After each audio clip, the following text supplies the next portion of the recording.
दोस्तों, लाइपोमा और न्यूरोफाइब्रोमा को टेस्ट करने के लिए मैं मना करता हूं, लेकिन बहुत से लोगों को नहीं पता है कि लाइपोमा को टच करना और न्यूरोफाइब्रोमा को टच करना सही नहीं होता है। इससे इसमें वृद्धि होती है, ये बढ़ने लगता है।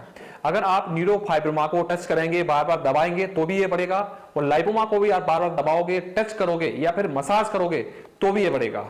दोस्तों, किसी भी रोग को बढ़ने के लिए कुछ ना कुछ कारण जरूर होता है। जैसे कि मैं आपको बताता हूं कि लाइपोमा वात और वायु के कारण बढ़ता है, जिसमें कफ का सहयोग होता है। जब हमारी बॉडी में वात और कफ मिक्सअप हो जाती है, तब लाइपोमा बनने की संभावना होती है।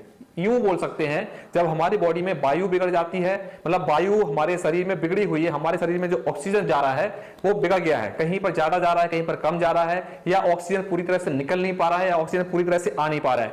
उसी तरह से कफ, हमारे शरीर की जो शीतलता है वो ज्यादा निकल नहीं पा रही, या शीतलता ज्यादा बन रही है। जब वायु और शीतलता दोनों मिक्सअप हो जाते हैं, तब लाइपोमा बनने की संभावना होती है। क्योंकि शीतलता जो होती है वो ब्लड को जमाने का काम करती है और फैट को भी जमाने का काम करती है, और वायु जो होती है वो एक जगह से दूसरी जगह पर जगह बनाने का काम करती है।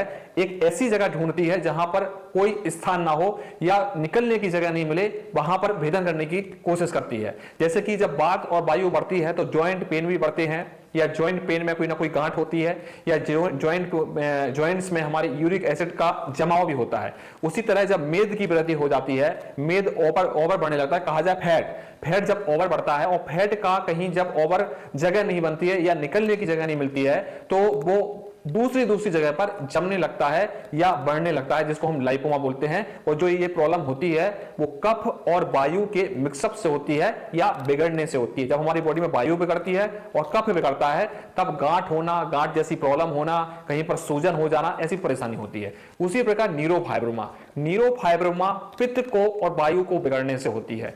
वायु का मेन इसमें सपोर्ट होता है कि वायु बिगड़ने के बिना कोई भी रोग नहीं हो सकता। वायु जब दूसरी चीज के साथ कॉम्बिनेशन में आती है तभी कोई रोग होता है।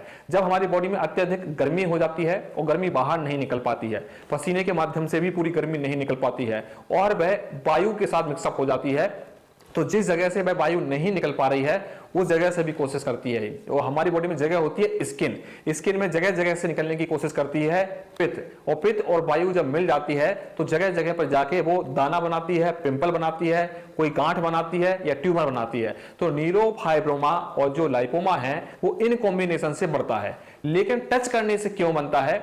जब हम बॉडी में कोई भी पार्ट टच करते हैं तो उस जगह पर जगह बनती है। मान लो आप कहीं पर बार बार दबा रहे हैं, तो आपका उस जगह पे बार बार वायु जो जाना चाह रही थी, आपने उसको दबा दबाकर वहां वायु के लिए जगह दे दी, और वायु और ज्यादा वहां पर बनने लग गई। जो पित्त आपका बना हुआ है, गर्मी जो बनी हुई है, वो वायु के साथ मिली हुई है और वायु निकलने की कोशिश कर रही है, और आपने वहां पर दबाया, दबाने से वहां पर जगह बन गई और वो वहां पर और ज्यादा इकट्ठी होने लग गई और वो बढ़ने लग गया। तो ये ही दोनों फंडामेंटल लाइपोमा में भी फील होता है और न्यूरोफाइब्रोमा में फील होता है। आपको बार बार न्यूरोफाइब्रोमा जो हो गया है आपको दबाना नहीं है, जो लाइपोमा आपको हो गया है बार बार आपको दबाना नहीं है। अगर आप ऐसा करते हैं तो वहां पर वृद्धि होगी, भले ही आप दबा ले रहे हैं, तो आपको ऐसा नहीं करना है। बार बार आप दबाओगे तो वहां पर कम नहीं होगा, बढ़ेगा भी नहीं, रुक जाएगा। आप दवा मान लो ले रहे हो और आप बार बार टच भी कर रहे हो तो उसमें आपको रिजल्ट नहीं मिलेगा।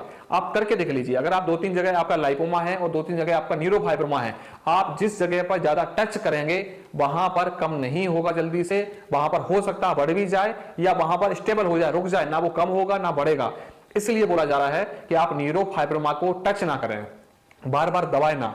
जब आप ऑयल लगाते हैं बॉडी में या कोई मॉइस्चराइजर लगाते हैं तो जोर जोर से ना लगाएं, आराम से लगाएं, खासकर न्यूरोफाइब्रोमा और लाइपोमा के ऊपर। जिस जगह नहीं है वहां आप मसाज कर सकते हैं, लेकिन जहां पर आपको न्यूरोफाइब्रोमा हो गया है, लाइपोमा आपको हो गया है, वहां दबाव नहीं डालना है, जोर जोर से मसाज नहीं करना है। बहुत से लोगों से मैंने सुना है कि इसकी मसाज करिए ठीक हो जाएगा, लेकिन मैंने अपने अनुभव में फील किया है ये मसाज से बढ़ता है, दबाने से बढ़ता है। जो पेशेंट ऐसा करते हैं और वो हमको बताते भी हैं सर मसाज कर रहे हैं ये बढ़ रहा है, हम दबाते हैं तो शायद ये वाला बढ़ रहा है, जिसको हम टच नहीं कर पाते हैं वो ठीक हो रहा है। तो आपको इन चीजों का ध्यान रखना है। आप फोटो खींच के देखिए, कभी कभार उसको छू सकते हैं, कभी कभी आप दबा सकते हैं 15 दिन में 20 दिन में, लेकिन उसको अगर आप रोज दबाएंगे, हर 10-15 मिनट में दबाएंगे तो वह बढ़ने लगेगा। इसलिए आप ध्यान दें, क्योंकि न्यूरोफाइब्रोमा लाइपोमा बहुत स्लो ठीक होने वाली बीमारी है और आप इसमें अगर गलतियां करेंगे तो ये चीज ठीक भी नहीं होगी। इसलिए इन चीजों का ध्यान रखें। और एक बात और कि न्यूरोफाइब्रोमा में सरसों का तेल नहीं लगा सकते और लाइपोमा में सरसों का तेल लगा सकते हैं। सरसों का तेल बॉडी में लगाया जा सकता है, लेकिन न्यूरोफाइब्रोमा वाले केवल और केवल कोकोनट तेल का यूज करें। Thank you.